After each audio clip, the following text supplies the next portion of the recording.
ఏ విధంగా అయితే చేస్తామో ఆ విధంగా డోర్ టు డోర్ క్యాన్వసింగ్ చేసి ఖచ్చితంగా మన అభ్యర్థి బాధ్యత మనందరిపైన ఉంది అన్న విషయాన్ని మీకందరూ కూడా తెలియజేస్తూ ఇప్పుడు ఈ కార్యక్రమం యొక్క ముఖ్య ఉద్దేశం ఏంటి? సోదరులు, మీ అభిమాన నాయకులు, వేదిక మీదున్న పరిగి నియోజకవర్గ ఇక్కడ ఆ పరిస్థితి లేదు కాబట్టి తప్పకుండా తాను మన leadership development mission for special mission Bokkula Raju గారి నేతృత్వంలో గతంలో నేను శక్తి చైర్మన్ గా ఉన్నప్పుడు స్టార్ట్ చేసినాం.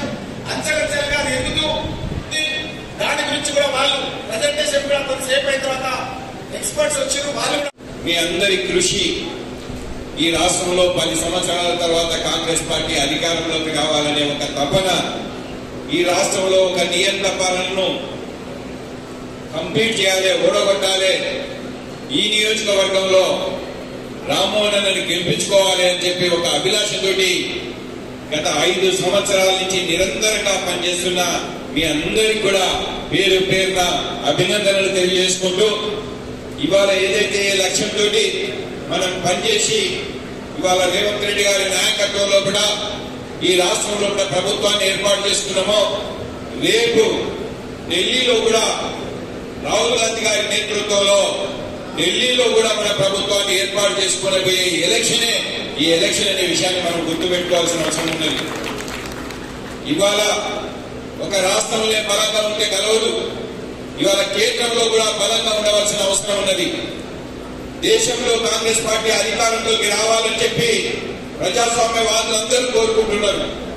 ఆ సందర్భంలో కూడా ముఖ్యంగా ఈ మధ్యనే 4 నెలల క్రితమే అధికారంలోకి వచ్చిన మనము ఈ రాష్ట్రంలో కూడా 15 నియోజకవర్గాల్లో ముఖ్యమంత్రి గారు ఇచ్చిన టార్గెట్ ప్రకారం 14 నుంచి 15 నియోజకవర్గాలు ఈ రాష్ట్రంలో తెలిసి రాహుల్ గాంధీ గారిని ప్రధానమంత్రి కావడానికి మనం తోడ్పడాలని చెప్పి ఈ కార్యక్రమాలు తీసుకోవడం జరుగుతున్నది. సోదరులు రంజిత్ రెడ్డి గారి గురించి మనకు తెలుసు. సరే, పార్టీలు వేరే దాంట్లో ఉన్నా కూడా వివాద రహితుడుగా అందరినీ కలుపుకపోయే స్వభావం ఉన్న వ్యక్తిగా ఈ రాష్ట్రంలో కూడా ఒక మంచి పేరున్నది వారికి.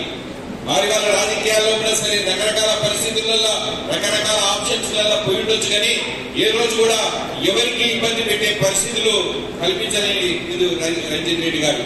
ఇలా రంజిత్ రెడ్డి గారిని కాంగ్రెస్ పార్టీ కూడా గుర్తించి ఇలాంటి సౌమ్యుడైన వ్యక్తికి నాన్ కాంట్రవర్సీ గా ఉంటాడు, ఇక్కడ రంజిత్ రెడ్డి గారికి అవకాశం ఇవ్వాలని చెప్పి కాంగ్రెస్ పార్టీ అధిష్టానం వారిని గుర్తించి పిలిపించి టికెట్ ఇవ్వడం జరిగింది.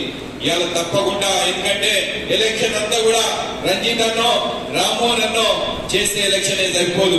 ఎందుకంటే మీరందరూ కష్టపడితేనే ఎలక్షన్ జరుగుతుందనే రామ్మోహన్ అన్న ఎప్పటి నుంచో బూత్ కమిటీలు రాష్ట్రంలో కంటే మొట్టమొదటిగా కంప్లీట్ చేసిన వ్యక్తి రామ్మోహన్ అన్న. ఇవాళ ఒకటే స్పష్టంగా రాష్ట్రంలో కూడా రాష్ట్ర స్థాయిలో కూడా పిసిసి కానివ్వండి, ఏదైతే మన ముఖ్యమంత్రి కానివ్వండి స్పష్టంగా చెప్పిన విధానాన్ని మనం ఫాలో అవుతున్నాం. పార్లమెంట్ స్థాయిలో కూడా ఒక కమిటీ వేసుకున్నాం. మొన్ననే కూర్చొని పార్లమెంట్ లో ఉన్న శాసనసభ్యులు కానివ్వండి, పోటీ చేసిన అభ్యర్థులు కానివ్వండి, జిల్లా పార్టీ అధ్యక్షులు కానివ్వండి, కార్పొరేషన్ చైర్మన్లు వీళ్ళందరితో కలిపి ఒక పార్లమెంట్ కమిటీని వేసుకొని మొన్ననే 3 రోజుల క్రితం ఏదైతే నాకు బాధ్యతలు చేవేలలో ఉపజెప్పగానే మొదటి సమావేశాన్ని మేము కూర్చోవడం జరిగింది. మండల నాయకత్వం ఇంపార్టెంట్. నియోజకవర్గం వేసిన వాళ్ళంతా సూపర్వైజర్ ఉంటారు. మండలంలో వేసుకున్న కమిటీ ఏదైతే ఉన్నదో ఆ మండలంలో ఉన్న ₹1,00,000 రాజశేఖర్ గారి నాయకత్వంలో లాస్ట్ కిరణ్ కుమార్ రెడ్డి గారి నాయకత్వంలో లాస్ట్ కూడా ఇచ్చింది ఏదైతే ఉన్నదో ₹1,00,000 పెద్ద అమౌంట్, మీకు అందరికీ కూడా తెలుసు. ఇందిరమ్మ ఇల్లు ఇవాళ దాని తర్వాత డబుల్ బెడ్రూమ్ ఇల్లు అని చెప్పి ఈ 10 ఏళ్లలో ఎక్కడ కూడా ఇల్లు కట్టకుండా ఇళ్లను వదిలిపెట్టేసి పేదల పరిస్థితి కూడలేని పరిస్థితిలో ఉన్న సందర్భంలో కూడా ఇవాళ ఏదైతే ఇళ్లకు సంబంధించి ₹5,00,000 ఒక ప్రతి ఇంటికి ఇస్తున్నామంటే ఆ విషయం ఎంత గొప్పదో మనం ఒక్కసారి ఆలోచించుకోవాల్సిన అవసరం ఉంది. దాంతో పాటు మీరు ప్రతి ఇంటికి పోయి ఇందిరమ్మ ఇల్లు ఇచ్చిన వాళ్ళ ప్రతి ఇంటికి పోయి చెప్పవలసిన విషయం కూడా అవుతుంది.